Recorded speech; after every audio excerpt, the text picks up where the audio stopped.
all these years, there's still things in food and nutrition that I didn't know about. And with her being diagnosed, I really kind of dove in there and learned as much as I can, and also applied to our own lives at home. So today's topic, slow and steady glycemic balance and balancing glycemia for fueling fat burn, which is really important. I didn't realize there's certain types of protein out there that we can use in our meals. So what does glycemic mean? Glycemic is a definition that literally means causing glucose, sugar in the blood. Blood glucose is closely related to the amount of type of carbohydrates that we consume. There is also what you call the high glycemic food that could cause a large rise in blood glucose, which can last for a longer time as well. Low glycemic foods tend to cause small blood sugar rises that don't last as long.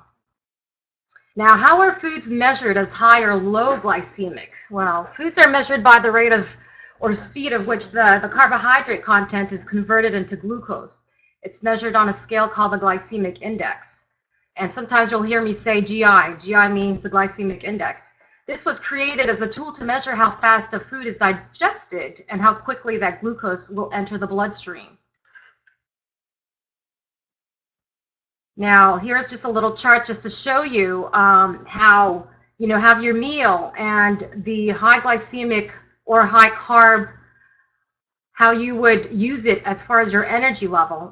We can have handouts sent out from Coach Pam, so this way you guys have this readily available. But I'm going to go ahead and just go on to explaining glycemic index and performance. Now, as runners and fitness enthusiasts, we know that carbs are really good for us.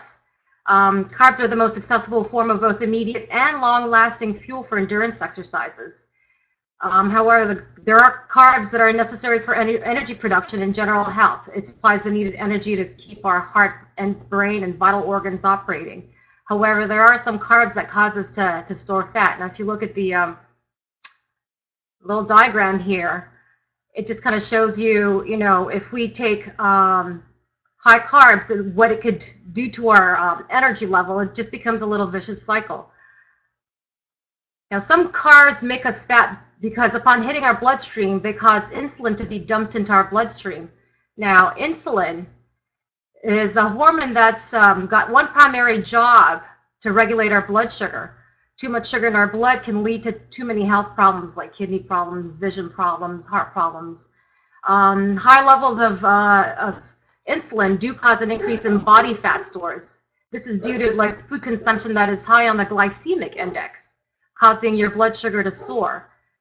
This results in a large amounts of insulin being dumped into your bloodstream. So when it's the insulin's job to regulate our blood sugar, it needs to do something with the excess glucose or quote-unquote sugar. The easiest thing for insulin hormone is to store it in our body as fat. Now, rather than sending it to our muscles where we can burn it off for energy.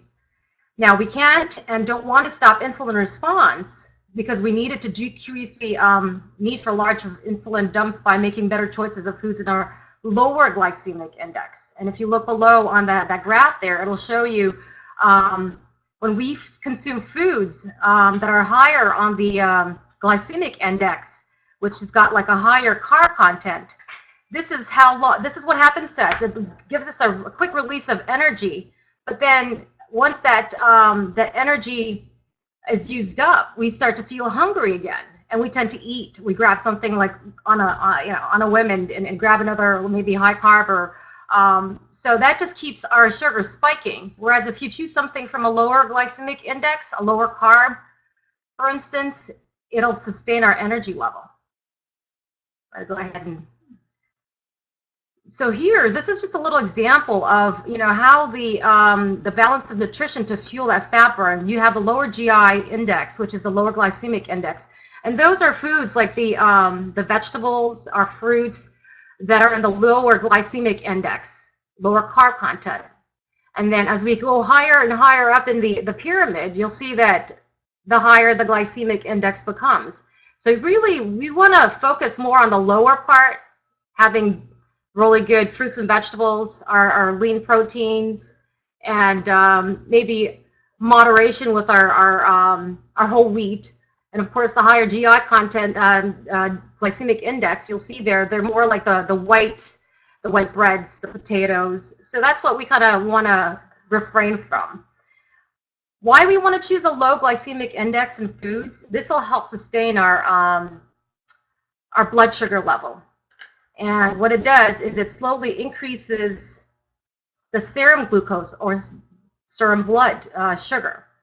It also has a lower maximum effect, and it sustains serum glucose levels longer, giving us that sustained energy throughout the day. And what it does is that it doesn't trigger any insulin release, where if we have too much sugar, of course, our insulin releases to say, hey, you know, it's too much sugar. Let's get you balanced out. Let's get you, you know, steady again. And that's when you tend to want to grab, you know, extra carbs to fuel that like low slump, low energy kind of feeling. Now, eating foods in the low on the GI or the glycemic index will help increase your energy level during the day. I'm going to go a little bit more into it as we go on, but I just wanted to kind of show you how the glycemic index, if you've like not already seen some of the diets out there, because you can sometimes pick up books out there saying, hey, this is a low glycemic index diet or whatnot. Well, they kind of pulled from that and say, hey, this is like the best way. Diabetics use it. But this is just like a range of what it shows you what low means, meaning below 55 as far as the better choice, or a medium or a high being too much in sugar. Eating high glycemic index foods, you get that rush of energy because of the high blood sugar levels. Insulin will respond to remove that sugar from your bloodstream as you begin to feel fatigue. Now, eating foods on the low glycemic index, it'll keep you, like I was saying, going from like that roller coaster effect, up and down, and you know what, I've had moments like that, and when I have my high and low, I grab the first thing I can see, which is maybe pizza, like chips or cookies or whatnot, and that's really not what I want to do. I want to make sure I sustain my energy throughout the day, so this way I can help my body sustain energy to, you know, do activities later on, like go and work out and, you know, burn calories to burn fat. And this, you know, making choices like choosing foods from that lower glycemic index and eating it throughout the day will really help just maintain that fat burning process throughout the day, so you're not feeling a slump. Let me go here. Here's a little chart just to give you an idea of what kinds of foods belong in the low glycemic, that's 55 or below, and the high glycemic. You know, if you notice, lots of it are more the refined and processed stuff that really have quite a bit of high glycemic numbers on them. Whereas if we choose our fruits and vegetables, you still see some fruits and vegetables that have high glycemic index, but they're not like high as you would find in the white breads. Glycemic index and exercise. Using the glycemic index is a useful meal planning tool, especially helping us and assisting us as far as what we can eat before and after or during exercise, also helping us in maintenance and in recovery, especially muscle recovery, so we can really use our body the way it's meant to be used when we're being very active out there. Now, if you exercise and then eat a high glycemic index food, it will help you recover from your workout. Carbohydrates on the high glycemic index are great for raising low blood sugar post-intense exercises, for instance, whereas low glycemic index foods are helpful in maintaining blood sugars, the levels to maintain like long periods of exercises. For instance, if we do our running, you know, we like to drink our Cytomax. That Cytomax has enough sugar in there just to help maintain our energy level until we're done, and then we try to fuel up again after our lunch, our runs out, and then have like our proteins and higher carb content, for instance, like have a nice big snack or whatnot.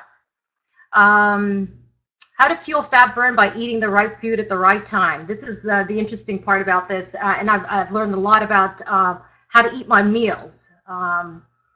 Now, getting into shape is not just about restricting our diet or endless workouts. It's important to eat right and train smart. And it's about being consistent in making food choices. Our body also goes through different metabolic needs at different times of the day, depending on the circumstance. So to optimize muscle building efforts and fat loss, our body needs different food combinations that I'll address here in the next slide. Like, for instance, what our body does during the morning, early mornings, like breakfast when we get up, what's our body doing? Well, our body is actually, what it's doing with the carbohydrate energy reserves, it's low. Muscles are in its muscle wasting state, which is also called catabolic. Fat stores are slowly being metabolized and burned. So our metabolic goals is to stop the muscle wasting, support our ongoing fat metabolism, and replenishing our energy reserves, or quote-unquote glycogen or sugar. So what we need to do as far as eating and consuming the right amounts of food, we have to make sure we have our proteins, our carbs, and our fats. Now, for protein, this is really interesting. In the morning, what you want to do is have like a scrambled egg, and that you would consider as a fast-acting protein, which can easily be absorbed, and you can use it immediately. So this way, your muscle starts to gain that buildup again. Carbs, you want to try and mix your carbs up a little bit. For instance, I've got like a sample meal down there. For instance, strawberries or berries in your smoothie, or a banana. Carbs in that sense, like those are good carbs. And if you're going to choose, like in the breads, whole grain, for instance, or rye, those are really good. Mixing it up so this way you have sustained energy through breakfast and what will get you through to snack time. It's also important to eat some fats in there, but we want healthy fats, like the olive oils, the healthy nuts, for instance. Some people like to use almond butter or whatever, but not the just healthy fats like nuts. You can eat maybe nuts in your yogurt or your oatmeal, for instance. What I like to have before a run, for instance, especially long runs, I like to eat my oatmeal, and I put my berries and my granola, like my nuts in there, or I'll have toast, whole wheat toast, and hard-boiled eggs. So I'll combine those two, and that'll fuel me up for a couple of hours at least, Now, morning snack. It's important. For me, I like to have I like to sustain my energy throughout the morning and the day because I don't want to go through that slump of high-low. I don't want to feel, for instance, if I have like a really busy afternoon, I need to make sure I'm fueling my body, because I know when I start, my sugar starts to dip. And that's when I have to like grab something smart. So I tend to bring like raw almonds, for instance, or just an apple. During that morning snack time, probably between 10 and noon or something like that, at this point, what our body is doing is actually rebounding a bit from its muscle building breakfast, and our blood sugar levels are starting to kind of trail off, and your hunger is starting to increase. I'm sure you've all felt that way. Sometimes, unfortunately, we have jobs that kind of keep us from grabbing the snack, but you know what? I make it a point, especially when I'm working with patients. I try to like go to our little snack area. I've got my little almonds in my pocket, and I'll make a point to grab like a few bites and just like take a swig of water, and that just kind of helps sustain my energy level until lunch comes around. Because sometimes for me, I get so busy, lunch doesn't come around until like 1 or 2. So that kind of helps me just maintain that energy level. What our metabolic goals are for that time of the morning is to provide our muscles with enough energy and sufficient protein to keep them out of that muscle wasting, and support a moderate to even blood sugar level. As far as nutrient composition, this is a small balanced snack that focuses on providing enough fuel to keep our muscles fed and our blood sugar well balanced. Just like we say, steady balance, so this way we can use our body to fuel that fat that we want to get rid of, which I'm sure that's one of our big goals. Then come lunch. Our metabolic state at that time, our body should be pretty well in equilibrium by now. However, the mid-morning snack may have worn off and sustained energy may be needed for the afternoon activities. And sometimes, like for me, I tend to get more of my workout after work, for instance. So this is really important. Lunch is like one of my biggest meal of the day, and people freak out. They're like, oh my gosh, look at you. You're so tiny. How come you're eating this much? But guess what? This is my meal that's going to sustain me for pretty much a good part of the rest of the afternoon, because I know I'm going to be burning it off at the gym or running. Our metabolic goal at this time, lunchtime, is to provide muscles with enough energy and sufficient protein to keep out of our muscle wasting or catabolic state. We need to continue to support a moderate and even blood sugar level. Like, once again, this is going to help us from dipping down and grabbing something we don't want, which is like potato chips for a mid-afternoon snack, or a soda, or or a cookie, which for me sometimes is very common because of patients who bring in things for the staff who we just want to thank us. No, that's not a good thing. So. Nutrient composition. This is the second largest meal, like I was saying, of the day, mixing your protein source, like a fast-acting, like the chicken, the fish, lean, to sustain until the afternoon snack, and your low GI or glycemic index carbs without a lot of sugar, like your apples or your oranges. Here's a sample meal down there. It says skinless or grilled chicken breast, brown rice, low cottage cheese, low-fat cottage cheese, with berries. And so that's like a pretty good example for lunch. And that's pretty much how I like to eat, too. I like to make sure I have a combination of all those. And I do juice, too. I do juice. I juice in the morning and I juice in the evening. But in the afternoon, I like to really get a nice solid meal is when I like to, have my meal. But my juices I do for the morning, which is like my smoothie with the spinach and everything, and I'll get with the dinner after. But I incorporate that. But you know what? That just sustains my blood sugar level, and it's amazing how much energy you have throughout the day. Let's go here. Afternoon snack. By this time in the afternoon, there's a good chance your body's experiencing an energy slump due to the body's low blood sugar levels getting a bit low and rebounding response from the calorie dose at lunch. And you ever feel like you've just like overdosed on carbs, for instance? Sometimes that's how you kind of feel after having a little too much carbs. You can feel that way.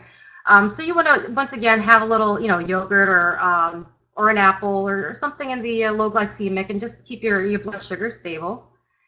And for dinner, here's a little example on our graph right here, how we should like split up our meal on a plate.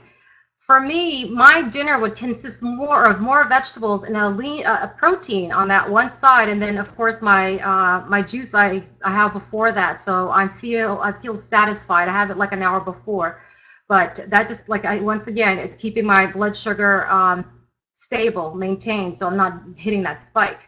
At this point for dinner, this meal is important. It's the last food of the day that your body's going to get for the next 12 hours or so. Overnight, what your body goes through is really quite interesting. What it does is it mostly does muscle building. It turns our muscle waste. It turns our muscle wasting. This happens around like probably a couple of hours after, around 2 a.m. or something like that, I think, is when your muscle switches from muscle building to muscle wasting, and also burning sugar, muscle, and fat. So what your metabolic goal is to turn your muscles from muscle wasting to muscle building during those hours.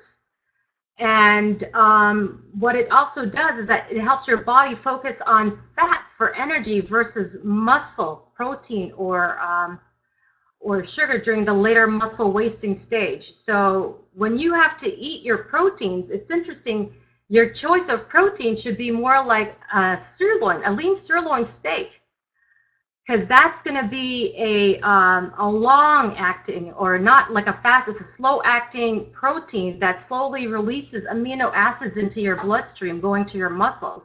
And that helps the muscle building process as you sleep. Very interesting.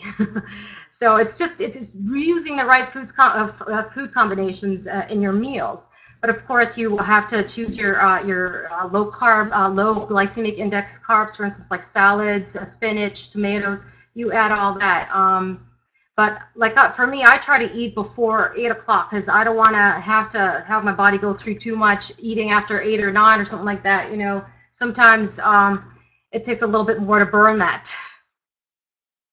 Go through here. So finally, what our bodies do need is to fuel. We need fuel for our bodies, because if you don't have fuel, just like a car, you can't do anything. Our minds, for instance, we want our body to do the things that to perform well when we run, perform well when we have to do activities, any type of exercise activities. So you want to make sure you fuel your body, so this way your body will have the energy to perform what your mind wants it to do. If you don't fuel it, it's just going to stay stuck. And doing the right kind of fueling, eating the right kinds of food, and being consistent and making good choices, I think is very important. This is something I try to teach my daughter now, who's got the diabetes, and guess what? She's in the best, and I mean, she's so fit. I mean, she's making great choices, so I think I'm doing something good. Like I said, our beautiful mind wants our beautiful bodies to do what it wants to do, so therefore we got to keep it fueled and keep it healthy. Thank you. Is that it? Yeah. Here's this. I just put a couple of little things there for people to see, as far as what they can find in high glycemic index. That's it. Well, Ruby is the bomb. I tried.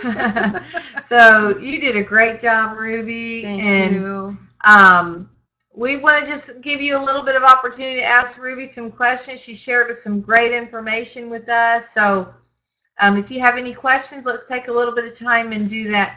And one of the things that I've gleaned from Ruby is that for some of you that are new to the Fab 50 program, I know we always get a lot of people that come in and they don't eat breakfast before they run, and that's not good, is it, Ruby? No, it's not. And your body needs that energy to get you, to do your running. And if you don't eat, you'll have problems with nausea, for instance, or you just won't have that energy to perform. Dizziness, and I've seen people pass that out there.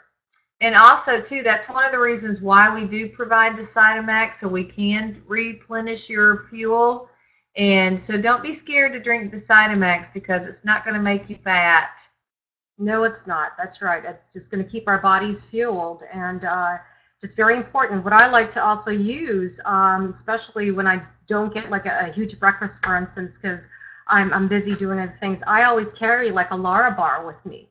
Because I know that if I have something on hand that's healthy for me, I'm not going to reach for something that's bad for me. And when I start feeling that low sugar feeling, I'll grab that healthy nut or that healthy bar. And for running, I like to always use our gels that I like to have on hand. That's right. And we'll be talking more about that in our next program when we start doing the longer run. So, Carolyn, what are some of the questions for Ruby? Yes, we got some piling up here. From Georgia. Thank you. Can you download those last few pages? Yeah, we can. Yes, we can. And from Marianne, did I see that onions are high glycemic? Yes, and so are, what do you call that? You see, it's kind of tricky how you have to read the glycemic index, because like grapes would be high, but guess what? They are not high in a sense where they're high like the white refined breads and processed foods. Yes, they are high in glycemic index, but like everything else, we do it in moderation. And when we balance it with protein, it helps to bring the glycemic index down. And I have a handout that I'm going to add to our Dropbox, a number of foods with the glycemic index number, so you can see where that food stands. But you always want to add some protein with it to keep the glycemic level down. Right. Darlene, again, will we have handouts? I guess that would be the same thing. Yes, we'll put some handouts in the Dropbox, and we'll add some handouts to our Divalicious Facebook group. Yeah. Okay. From Betsy Tilburg, how do you find out if you are diabetic, and can it be found out from just a regular blood test? Well, that's a good question. Absolutely, you can. You can, and you can find out through some routine blood work. And if you do a routine blood work, you can find it through the complete metabolic profile that your doctor can perform for you. And if you're at the borderline, they can suggest doing, suggest or recommend, I would say, diabetic controlled diet, for instance. So this way you don't have to start using medications. But yes, they can find out through blood work if you're at the borderline. And you know what? I think this is like the best time if you have an inkling that you may possibly be bordering towards that. Your physician needs to do some blood work, and that would be like the A1C and complete metabolic profile. So, Ruby, if someone's thinking that they might potentially have diabetes or pre-diabetic, right, what would some of those symptoms be? Well, you know what? Excessive thirst, for instance, frequent urination, sweating, and having worked with diabetics for quite some time. That's exactly how I found out my daughter was, because I just saw empty bottles of water in her room, and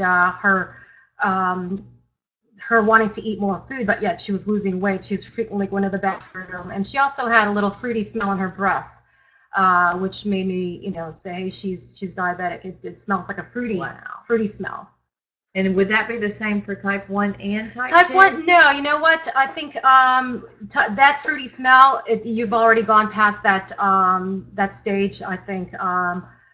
When you're let's say pre-diabetic type 2, it would be the symptoms of the excessive thirst, but not that fruity smell. Your blood sugar would be excessively high when you start smelling that. So that would probably increase your appetite, Absolutely, too. Increase your appetite and weight loss. Great. From Debbie Frisch, is the GI an amount per day? You know what? This is more or less a tool. It's a resource. It's a tool that you can use. You're not expected to take expected amounts. It's just telling you, you should have this much. Let's say making food choices that would be in the lower part of that pyramid that you saw. It's just more or less to give you a guidance on how to plan your meals. It's not telling you, okay, I should have so much of my glycemic index, because I don't know if there is any diabetics out there or whatnot, but like what we do is carb counting, for instance. But just making sure our carb counting, or in this case, if we're going to use the glycemic index, it's more or less for meal planning and making the right choices of foods in that food group, for instance. And the other thing for us too is that if we're eating a high glycemic index, which is processed carbs or refined carbs and not any protein to balance that out, then we're in fat storage mode. Fat storage mode, yeah. But if we're eating more of a balanced meal that has a lower glycemic index, more protein, healthy fat, we're in a fat burn mode. How many of us want to be in a fat burn mode? The consensus is yes here. So, anyway, so Jill Sassoon asks, aside from common diabetic symptoms, can it be silent, and how is it diagnosed, especially in young adults?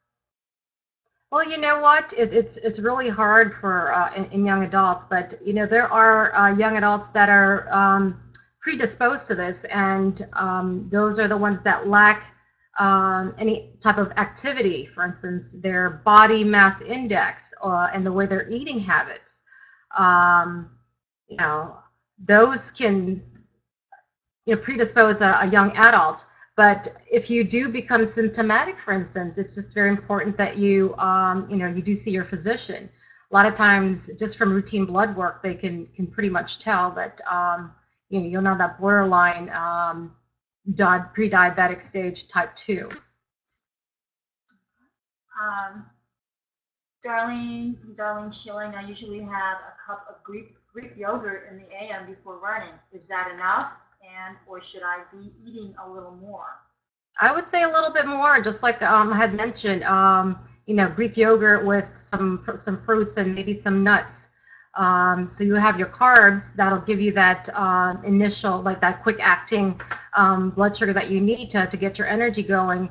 The Greek yogurt will have the protein to kind of sustain your energy level during your run and a little bit after your run too. So I would definitely add a little bit more, because just that Greek yogurt's not going to be enough. And the Greek yogurt is an excellent choice because it Yeah. does have, from the yogurt, so Greek yogurt is absolutely excellent choice because it does have the protein. Mhm. But because you're going for a run, Darlene, you want to make sure that you add some carbs. So add some blueberries, add some granola, Yeah. sprinkle it with honey. Yeah. You can add some carbs because you're going to be burning up those carbs and you need that fuel for